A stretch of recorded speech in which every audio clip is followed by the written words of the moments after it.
তাদের রূপ দেখে পাগল হয়ে যায়। এই মুহূর্তে নিজের পিতা ভোলা ভান্ডার হইতে আজ আমি ক্ষীরবান নই সে বালার উপর যেন করলাম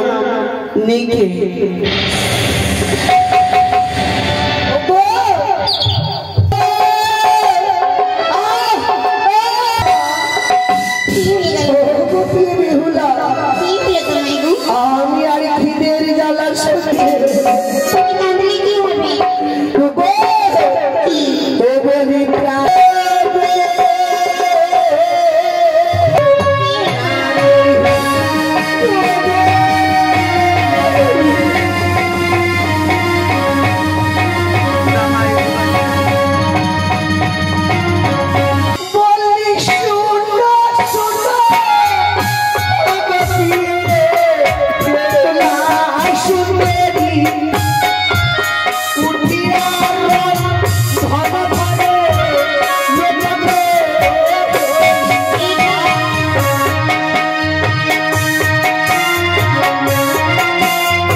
নৈবেদ্য কুণ্ডল আছে প্রিয় ঘষতে আছে জল ভাঙিয়ে ভালো প্রিয় তিনটা নারিকল